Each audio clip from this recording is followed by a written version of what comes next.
Hey everyone, how you doing? This is Amon Green, Green Bay Packers all-time leading rusher, and you're watching Packers Total Access Live, your daily source for Packer content. Go Pack, go!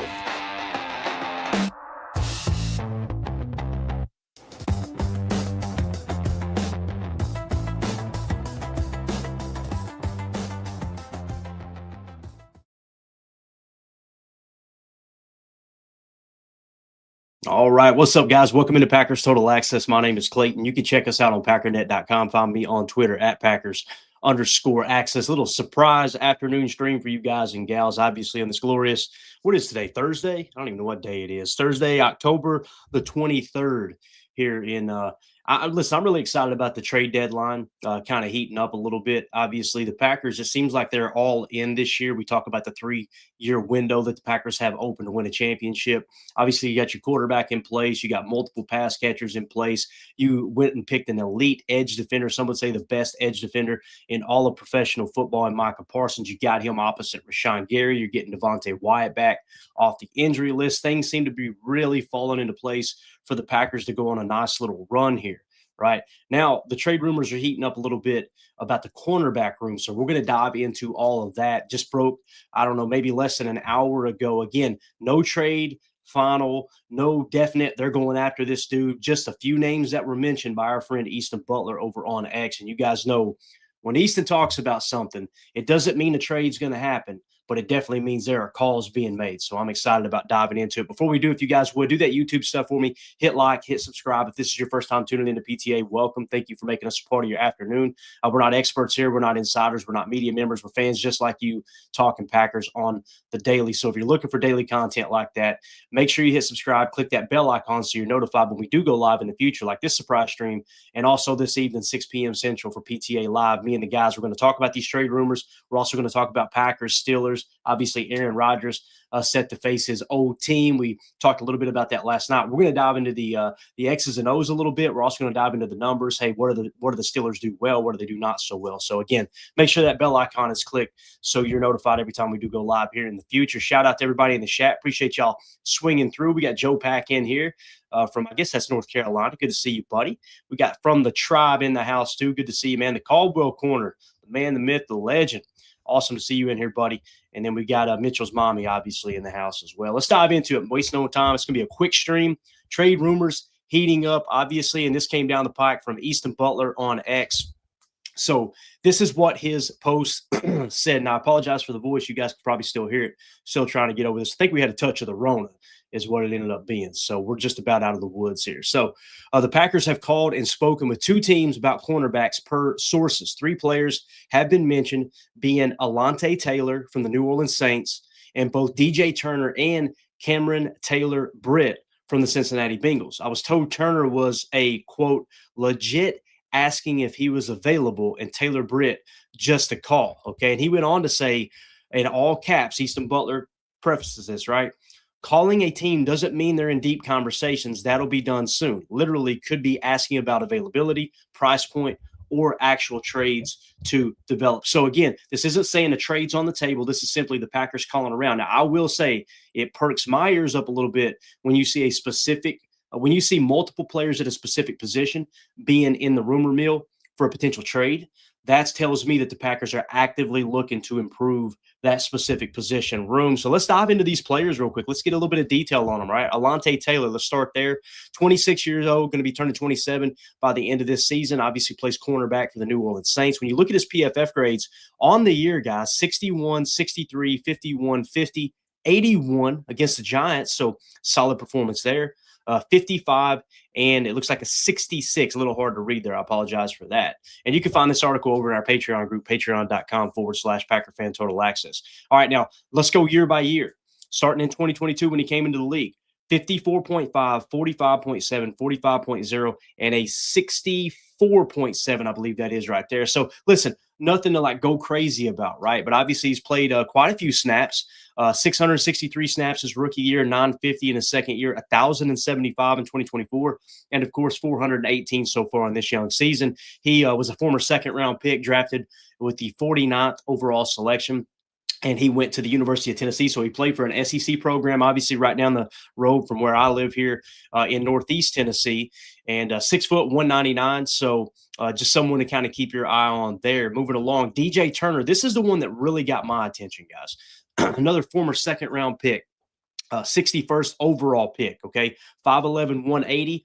4.26 40 speed. All right, let's talk about real quick. Let's back up. All right, we don't have a 40 time for Alontae Taylor, but DJ Turner, a burner, 4.26, played for another huge program in the Michigan Wolverines. He was drafted in 2023, like I said, second round pick by the Cincinnati Bengals. This is the one that piques my interest the most, and I don't know what the asking price would be. Typically, when you're looking to get rid of a player that you drafted in the first 3 rounds, you're kind of looking to flip that pick and at least get equal or better value out of it. So I don't know how serious these talks would be right here.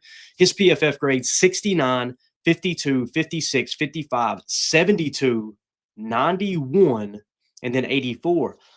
So here lately, he's continued to ramp it up, right? And we obviously seen him against the Packers there when we faced the Bengals. He graded out a 91.5 in that game, 61 snaps. So again, he's played a ton of reps this year as well. Now it is worth mentioning. There goes the voice. This is why you don't go solo when you got the Rona. All right. So he does play outside corner. All right. That's worth mentioning.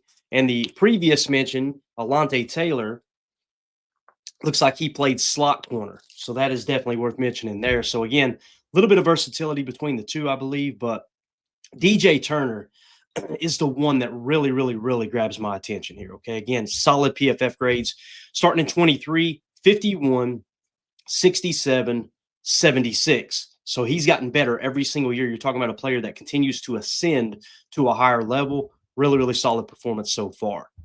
Next, you've got Cam Taylor Britt, all right? And he is playing for the Cincinnati Bengals, 5'11", 202, no 40 time there. You guys, I'm sure, can find it online. Former second-round pick, 60th selection overall. So what you're seeing here are 3 second-round picks that they're, asking about. The reason that's interesting to me, it tells me that if another team took him in the second round and Goody's showing interest, if indeed he is showing interest in these potential players, what it tells me is he may have had a first-round grade on them, right? You may be looking to get value like, hey, what if they would take a third or a fourth-round pick for a player like this that we had a first-round grade on and we can get the maximum out of them? That could be the case. But when it comes to Cam Taylor Britt on the year, 35, 86, 35, 59, and 54. Now, in terms of season grades, 56, 64, 63, and 54. So nothing really to write home about, right? So again, when you look at those 3 players that they're potentially interested in, DJ Turner is the one that really grabs my attention, right? He's the one, according to PFF, this looks like a solid prospect. You've got elite athleticism there with the 4.2 40 speed. The other guys obviously aren't listed. He's grading out well at PFF. You're looking for multiple boxes to be checked. He was worthy of a second-round pick. That says a lot in itself, right? So something else to keep an eye on there. Now, let's look at the Packers' current DB room, okay? And I included, excuse me, the safeties in this because Javon Bullard is still listed as a safety on all the websites. So I wanted to make sure that he was in the picture here as well. So currently at the cornerback position, Carrington Valentine is grading out as your best corner at a 72.9. Keyshawn Nixon has dropped to a 68.7. Still not a horrible grade. That's the 27th best cornerback in the league. And then you got Nate Hobbs in the 60th spot with a 59.3. And then Javon Bullard being your slot corner at a 58.8. So again, when you look at our cornerback room, there's still something to be desired, right? Now, listen, I think that Keyshawn Nixon has played really good ball this year. We've been very vocal about it. You shouldn't just look at the PFF grades and go, okay, that's who the player is, right? You want to look at other statistics. What's their passer rating when targeted? How many PBUs do they have? Keyshawn has checked the boxes in most of those, but here lately, I will say it's I don't think it's a coincidence that we just got through watching the tape. We just did Chalk Talk on the previous game there in Arizona, right? And to me, it looked like Keyshawn struggled a little bit. Now, that doesn't mean you're looking to get rid of Keyshawn. That doesn't mean you're going to bench Keyshawn. But when you had a guy who was really, really excelling just a couple games ago, he hits a little bit of a rut, and then maybe it kind of puts a bigger focal point on one position group like the cornerback room. Maybe you're just looking to add a body or two, right? If you can get good value in return for someone that you potentially had a very high draft grade on. Okay, so that's what it seems like to me. All right, and I appreciate y'all being patient with all the hacking here. So let's look at the contract issue here real quick, okay? So who is under contract to return next year? Next year, starting in 2026, obviously focus on this left column right here. What we got returning is Keyshawn Nixon for one more year. Nate Hobbs, we've got under contract for the next 4 more years, or I'm sorry, this year, including 3 more years. But again, keep in mind, we talked about the structure of that contract. You can get out after 1 year if you want to. I'm not saying they should do that. I'm not giving up on Nate Hobbs. I think Nate Hobbs has been kind of behind the 8 ball all year long because he got hurt in camp. You guys remember he missed a couple games. If I remember correctly, he missed maybe the first game or two, however many games it was. And I think he's trying to get ramped up. You got to understand it's a new scheme. It's a new system he's trying to learn. He's trying to play outside corner as opposed to slot that he played the majority of the time with the Raiders. So I think I'm giving a little bit of grace there. Okay. So again, it doesn't mean he's going to be a great player. It doesn't mean he's a bum. We'll see how everything shakes out here. So again, he's under contract next year as well. Carrington Valentine is under contract for 1 more year too. Now you'll notice Bo Melton and Kamal Hadden are the only other 2 corners that are listed here on Spot Track. They are not under contract next year. However, restricted free agent and exclusive rights free agent. Anytime you see those two things, guys, just understand the Packers could get them back if they want them. All right. You might as well count them under contract. If they want them back, they can make that happen for pennies on the dollar. That's essentially how that works. Okay. That's just a good kind of rule of thumb, unless somebody's an absolute superstar and they're going to go out there in a restricted free agency situation and maybe warrant a greater contract. In that case, you're going to get compensation back. And now teams that are offering are going to have to decide, okay, is it worth giving up a second round pick or whatever it may be that the compensation would end up being. But nonetheless, if you want those 2 guys back, you could have them back. So also in this mix, and again, with the safety room is Javon Bullard. He's under contract for the next 3 years, including this year, 25, 26, and 27. So essentially what you've got here is you've got 6 cornerbacks that will be returning if you want them back. Okay. So what if you decide, okay, and listen, I'm not trying to dog Bo Melton. I'm not saying he's a bad player. I think he's a great player. I think he's great for the locker room. I think he's a great special teams player. I love him on returns. I wish they would use him there a little bit more just to see if that has truly been capped or not. But what if they are looking at like, okay, we tried him at receiver, didn't work out. We tried him at corner, didn't make the jump we wanted. Maybe they're looking to move on from him. That could be the case. I doubt it. Seems like the coaching staff really, really likes his work ethic, and rightfully so. Kamal Hadden, maybe he's at the end of the line. They're looking to let him walk. So the point is, if you go and you trade for one of these players we just talked about, right? And let's see, who's the one we liked here? DJ Turner. Let's say they would be willing to take a 3rd-round pick for DJ Turner. You got a player who's playing great football, playing his best football of his career in the last 3 games. He's ascending in all 3 years in the league, 23, 24, and 25. He continues to improve according to PFF. You've got elite athleticism in a 4.2 40, a former 2nd-round pick. If you can get him for a 3rd, and the Bengals are truly looking like, okay, we've got bigger. Let's look at it from the Bengals standpoint for a second. Why would they be willing to trade a good player, a good young player? Well, cornerback is not a top priority. You guys know how I feel about this. You need edge defenders and you need 3 tech. That's your top 2 priorities on building a great defense. And then on offense, what do you need? What does their tackle position look like, right? I know Joe Burrow's banged up right now. They got all their money tied up in the majority of their money is tied up in their wide receiver core. How's that working out, right? When your quarterback gets banged up because your offensive line sucks, those receivers aren't making a difference at all, right? So when you look at it from that perspective, I could see why you'd be willing to deal a corner to get draft capital to try to build in the trenches and build it the right way finally. Now, do I think the Bengals will do that? History says they will not, right? So I could see this being a guy. If you could give up a 3rd-round pick for him, or what if you could give up a 4th-round pick for him? I mean, there's probably some people that are looking at these numbers and going, you know what? For a cornerback of the future, that we could bring in, give a contract extension fairly cheap, not like break the bank type contract, because he's not like a true number 1 corner, right? If you decide to move on from, say, Keyshawn after next year, now you got the next guy stepping in place. Or what if you do decide to cut ties with Nate Hobbs and you want to move forward with Carrington Valentine, and now you add someone like a DJ Turner in, who, again, as we pointed out, he's playing outside corner this year. Doesn't mean he can't play slot, right? And again, we mentioned like Alontae Taylor. He is a slot corner, according to PFF. All right. That's where he's getting his snaps at. And then the other one, Cam Taylor-Britt, is also an outside corner like DJ Turner. So I could see that being a fit. And you know what? Maybe that helps your DB room. maybe that bolsters your DB room a little bit and you get somebody who's playing really, really good football right now. Because the reality is here lately, depending on what metric you look at, now I don't think our cornerback room is as bad as I think most fans do, but it is a spot that you look at the roster and say, hey, we can really improve there. We can make a difference by adding a legit body in that room. Because when you look at the EPA per dropback, the Packers are we're in the top half of the league, but we're kind of in the mid group, right? We're sitting at a positive 0.08 in EPA per dropback right now. And again, shout out to @football_insights over on X. Excellent follow. They provide this graphic every week showing the coverage breakdown in terms of how often you run zone, man, cover 3, cover 4, cover 1 man, all that good stuff. So EPA per dropback, you got some room to improve, right? You look at the PFF grades like we just talked about, and there's still some room to improve, Carrington Valentine needs to be on the football field, guys. We seen it last year.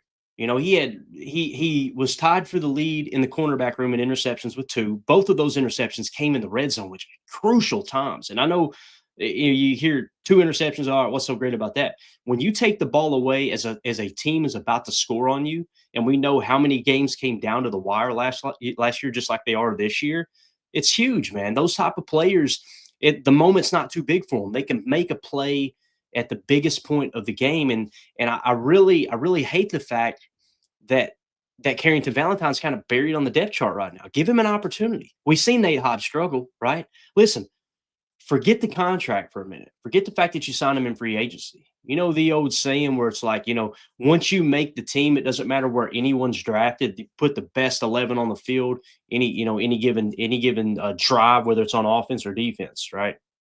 Forget the draft position, forget the contract, put the best players on the field. We know that's not the case. I'm simply saying I wish it was so we could see what we truly have in Carrington Valentine. How many times is he going to show us that he's better than the guys that are starting over him from time to time? And it just so happens that Keyshawn plays his best ball on the outside as the left cornerback, right? Well, Carrington Valentine plays his best ball on the outside as the right cornerback. That's where Nate Hobbs is playing in our nickel 4-2-5 in our base right now.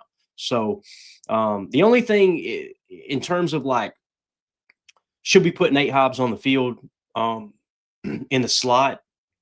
It sucks because you see Javon Bullard play his best football right now. And I know the score, the 58.8 ain't great, but when you turn on the tape, it seems like he is playing as good as he ever has. So maybe he's starting to turn the corner. You don't want to slow that down. So I can kind of understand, keep Nate Hobbs out there. I would like to see a rotation, me personally. Don't be afraid to take Nate Hobbs off the field. Now, maybe it's something that they see Nate Hobbs as a guy that, look, he ain't going to take well to that, right? That all right, we're going to pull you out for this series and give Carrington Valentine a series, and maybe he'll get upset about it. If that's the case, then maybe he ain't the right guy for the team. I'm not saying that's him. I'm not saying it's anybody specific. I'm just saying in general, you got to get the best guys on the field. And right now, Carrington has shown enough that you need to get him out there. It's only 176 snaps, but also 176 snaps is a pretty good sample size this year. And how many years is he going to do it before you decide, okay, yep, this dude seems legit. I know he's a 7th round pick. You guys know I got to watch him at Kentucky. I thought he was a good player at Kentucky. We drafted him his rookie year. He looked like cheeks. And you guys know I caught it. Look, I want him to pan out. I'm a Wildcat fan. I know some people are making fun of me in the chat right now for that. But and he struggled, took a step back, and then last year, bang. Oh, wow. This dude's a real deal. He was what Coach Stoops referred to at Kentucky as the emotional leader on their defense, and they were having that void they were having to fill when he got drafted. So forget the fact he's a 7th round pick. Give him a shot, man. So again, all of this plays into the same scenario of, do we go out and trade for a corner? I want to know what you guys think in the comments. If you guys are watching this video back later, let me know in the comments. Do you think they should trade for one of these corners? And again, just a quick recap. The corners, Alante Taylor from the New Orleans Saints, DJ Turner from the Cincinnati Bengals, and Cam Taylor-Britt from the Cincinnati Bengals. All of them fairly young, right? 26 years old, 24 years old. He's just about to turn 25, DJ Turner is. And then 26-year-old, about to turn 27, Alante Taylor. Let us know in the comments what you think. Do you want them to trade for one of these players? Do you like the cornerback room the way it is? We want to hear from you. Chime in, hop in there. Let's have us a conversation about it. We appreciate everybody joining us on this afternoon. stream here. If you would hit like, hit subscribe, and make sure you click that bell icon so you're notified when we go live here in the future. Again, we'll be live tonight, 6 p.m. Central for PTA Live. Going to get the guys' take on this. We're going to dive into Packers Steelers and bring you all kinds of other information. Devontae Wyatt, little spoiler for tonight. Devontae Wyatt back on the practice field, this time in full pads. So we may see number 95 back out there in the trenches in Pittsburgh at Acrisure Stadium. I'm really excited about that. And obviously Christian Watson is, boy, oh boy, Matt LaFleur didn't seem happy at the presser. It's like he's trying to hold him back a little bit, and Christian Watson's not going to be denied. It sounds like he's going to do everything in his power to play on Sunday, and I'm excited about that. So everybody let us know in the comments what you think. Appreciate y'all joining us. We'll see you tonight for PTA Live, 6 p.m. Central on right here on YouTube and on X as well. Also, if you're on X right now, we got a bunch of people watching on X, like, 330 people. Do me a favor. Click on my profile, and you'll see the YouTube link there. If you'll click on that YouTube link, hit subscribe, and click the bell icon, it's much easier for you to communicate, be a part of the conversation on YouTube as well. If you're more comfortable watching on X, it's totally cool. But again, it's just we love the interaction in the comments section over on YouTube. It's just much easier to communicate that way. So just keep that in mind. And yeah, that's it, guys. Thank y'all for tuning in. This is PTA. My name's Clayton. Go Pack, go. There we go. Bye, guys.